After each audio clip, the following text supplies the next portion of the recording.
Welcome to the Sojourn Wealth Management Podcast. My name is Corey Akins, and I have a very special guest here today, Mr. Andrew Kraft, the founder of our firm. And we're going to be talking about a subject that I know is dear to your heart, right? Working with those in higher education and helping folks kind of in that space plan financially, plan for retirement, and kind of the details of how that operates and how our firm does that and adds value. So, Andrew, I appreciate your time. And my pleasure. Let's start out with how are you doing? Doing great. Good. Yeah. Good. Looking forward to the upcoming Independence Day holiday and celebrating that with some fireworks and stuff on the grill. Yeah. Yeah. What are you grilling, like brats or burgers or both? Both. In fact, okay. Yes. Yeah. That's cool. Yeah, we're going to my father-in-law's house. My kid, he has a pool, so my kids love him. And they're probably going to get in the pool when we get there and then not get out until we leave. So that'll be a lot of fun. Yeah. So, awesome. Fun yeah, time. it'll be a good time. So diving right in, Andrew, you've worked the last 2 decades in higher education and helping people as a financial planner do some of the things that I've already mentioned. But how long have you been working with clients in higher education, and what kind of led you to that industry to focus on it? Yeah. So specifically, I would say about 25 years, started in Houston, Texas, where I'm from, and was with a national company that focused on being an option for different employers. And so right from the onset was educators, but in the K through 12 kind of space, some school districts there.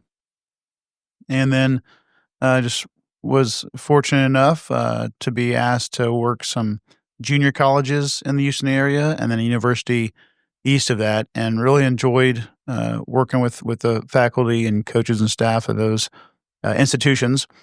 And then, like you mentioned, about 20 years ago, moved to Knoxville and was asked to lead a team to focus on the University of Tennessee. And so it's been a lot of fun being here in your home state. Yeah, thank you. Thank you. I think it's a good one. Was there anything in particular that kind of pulled you towards the higher education space? Was it, I haven't asked you this before, I don't think, but was there anything in particular that you enjoy about it more than? I think some people have called me a bit of a nerd. So, I got my master's in financial planning and started work on a PhD. I had to hit pause when the firm got started, but I've just really loved academia and I have enjoyed being on campus and serving those folks. Yeah, if I can just kind of put a plug in too for you, I think that's one of the ways that you relate so well is that you've been kind of in the academic space yourself, just learning and pursuing greater degrees. We've not even talked about the financial degrees that you have outside of the master's work, but I think a lot of people can resonate with that as you've spent time there in that space. But as the kind of the point person for a lot of folks that you work with, what are some of the most common financial retirement planning challenges that are faced by people in this industry? And then how do you specifically address those unique challenges?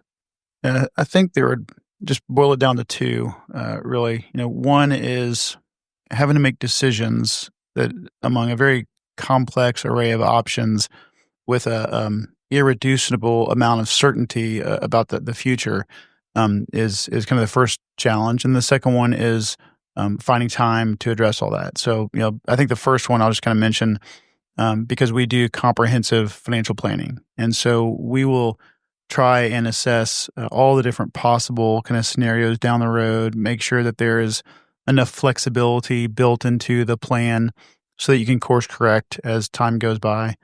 And then the second challenge is just having the time to deal with this. The kind of triumvirate that we talk about is time, interest, and expertise. And all of them say, hey, I don't have the time. And a lot of them say they don't have the interest. It's funny, to have a a client who's like in the College of Business, and they definitely have the expertise, but they're just like, I don't want to do this. Yeah. Just kind of hand the stuff over to us. And I want to go home and watch TV and not like do this other work. Yeah, right. Because they're already busy with research or writing a book or writing or rewriting a textbook or, of course, teaching and grading and working as a department chair or working on some kind of conference committee or whatever it is. And so that just valuing their time. And it's not a 9 to 5 thing. Yeah. Typically, right? Like it's not like they clock in at 9 and leave at 5.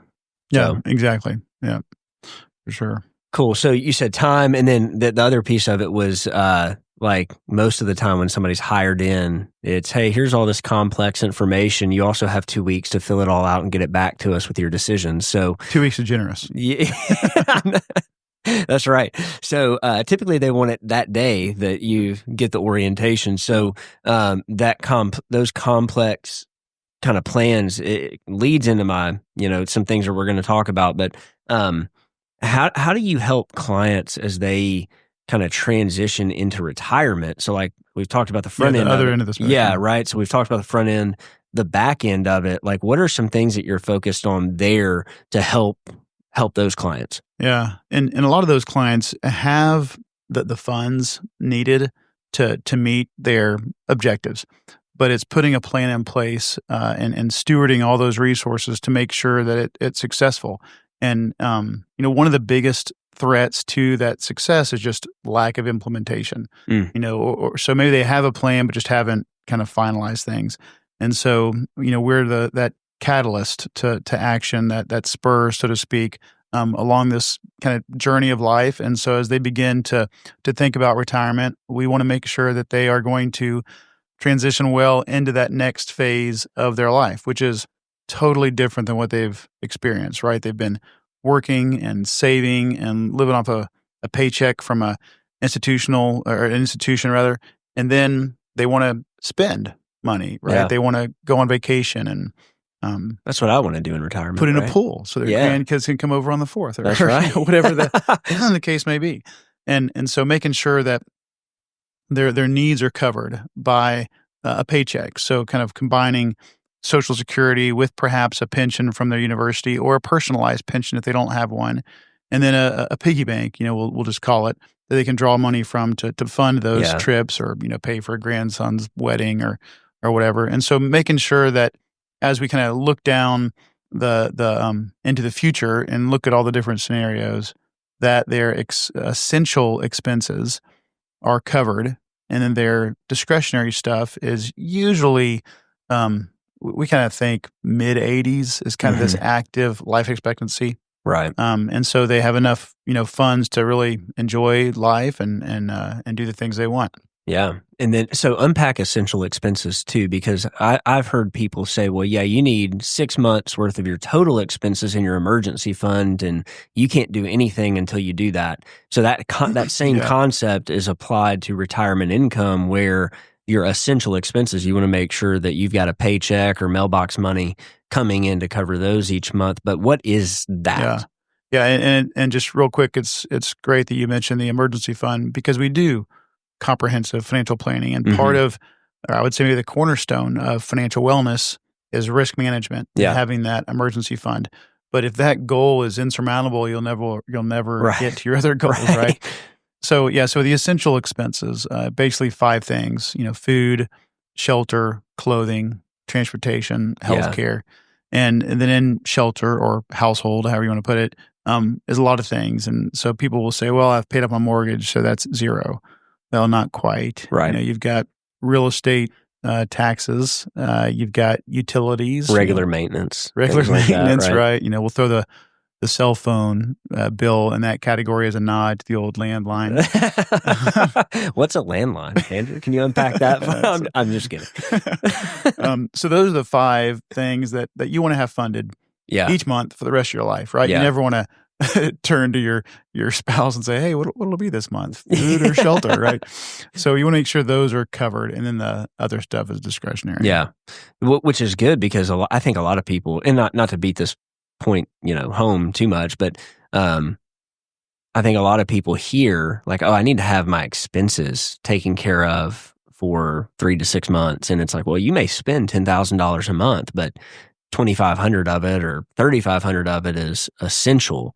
And so it's like, yeah, if something did happen, you're not, you don't necessarily need the latest iPad or the best internet or whatever it is. And so I think it's an easy, quick way for people to really start doing some good planning and saving some money. Yeah. And just kind of quick anecdotal example, we were working for a client and had their mortgage kind of built into their total expenses. But that's going to stop. I think it was like 8 years into retirement. And so once we separated that out as its own essential, but one that stops, all of a sudden, their plan looked a lot better because it was, $1,500 a month or whatever that they don't have to pay for the next 30 years or longer. But yeah. Yeah. So in tandem with kind of the specific needs, specific planning that we're talking about, the mechanism typically that is used as a retirement plan through work. So, and there's no shortage of them, right? So institutions, there's a few. Yeah, right. There's institutions across the country might implement a 401a, a 403b, a 401k, all of these different types of kind of alphabet soup, places in the IRS handbook. So what does your experience look like navigating those kind of university specific retirement plans? And then how do you optimize those for clients? Yeah. So, and from both kind of ends of the spectrum, right? When you just are hired on, you work with a lot of folks in athletics, and oftentimes they're not there for their 30-year career, right? Like you'd say probably a couple years, or I don't know, 3 years, right? Yeah, depending. I'm not trying to bring up any painful. That's okay. No, that's fine. That's but they might move on after a few years, and so a specific plan option is going to be better, for them. Right. Someone else who's coming from a different university and now they landed their tenure track and they're going to be at this next one for quite some time, a different one might be better for them, right? So there's different plans that have different IRS provisions, and then different plans often, or different universities often have different companies that offer different plans. So kind of knowing the investment options of one, or whether one has a match or not, or whether there's different limits for these two plans or for that one, and so just kind of knowing all that right from the beginning is important. And then as they're going through their career, making sure they're optimizing all those different plans as plans change. Sometimes a university will upgrade a plan or enhance a plan or just make changes. And then of course on the back end, we were talking earlier about the recent Guinness award. I don't know what it's Guinness, right? Guinness World Record. Yeah. At UT, right? Yeah. And so that was the longest or oldest? I think it was the longest professor. I'm fuzzy on the details, but suffice it to say, he had been there a long time. The longest of long times that you can actually be somewhere, apparently in the world, is this man's record that he holds now for being at UT. And UT was acknowledged for that. Yeah, right? Like that's right. And so someone like that might have a different need, if they're working into their 70s or 80s than someone who wants to retire at 57 or something. Yeah. So and just having those plans, knowledge to be able to optimize those are important. Yeah. Man, there's so much good stuff there that we could go over, right? Like 457s, versus 403Bs versus 401Ks and all of that. Just suffice it to say But you can check our former see our catalog of published works on history of retirement plans. But typically they're going to be very unique to the institution as far as like what they offer. So some may offer those, in all of them, or some, they may not, right? Yeah. So it's just kind of case by case, but a lot of cool things that you can kind of do there. So last question for you, Andrew. So we've talked a lot about just kind of our area of expertise, how our firm serves these clients in higher education. If you were just to sit across the table from somebody who's in higher education and they say, Andrew, why should I choose to work with Sojourn Wealth Management versus another firm? What's kind of your answer? Yeah. I think first is just the expertise that we bring to the table, just having the background of all the different companies that work in that area, the different investment or retirement plan companies, and then the specific plans and the IRS provisions, and then even the paperwork and the restrictions that go into that, whether it's an ERISA plan or not, or whether plan administrator sign off is needed, just all the different kind of nuances to help make sure that folks don't stumble. Or maybe there's a restriction that someone is expecting to pull out a big chunk of money for a boat or whatever, and they don't know that they're in a plan that or a company with a company or an investment that won't let them do that. Yeah. And so kind of helping years ahead make those changes to meet their goals, right? So that I think that's one of the most important is just the expertise. Yeah. And then secondly is we just really try to put the emphasis on financial services, right? So we love working for our clients and taking care of them and taking that pain point off their shoulders of dealing with other companies or paperwork, whatever we can try and do to make their life easier and help increase the odds of successfully getting their goal is what we're all about. Yeah. That's, man, I think that's a great answer. You missed one thing though. Tell me. We are pretty cool. I think cool, likable, funny, all of the above. So a few of us are. We won't dive any more into the details of that. Andrew, I appreciate it. Any other final thoughts before I let you go? Yeah, again, we touched on this a previous episode, but just the name of our firm, Sojourn Wealth Management, is that we want to walk with our clients through all these difficult decisions and the changing kind of landscape of life as they're trying to navigate the knowns and the unknowns. Yeah, amen. Thank you for your time, Andrew. I really appreciate it. I hope My you pleasure. have a good Independence Day weekend. You as well.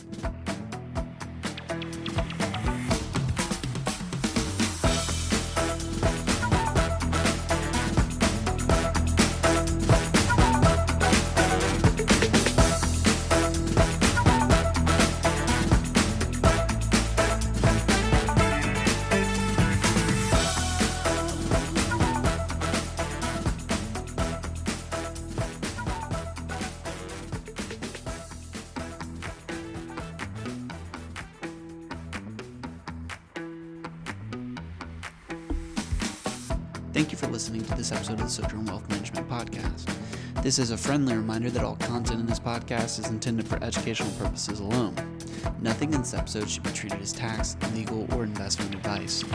We encourage you to consult your financial professional for any of those needs.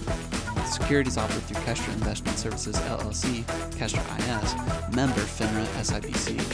Investment advisory services offered through Kestra Advisory Services, LLC, Kestra AS, an affiliate of Kestra IS. Kestra IS or Kestra AS are not affiliated with Sojourn Wealth Management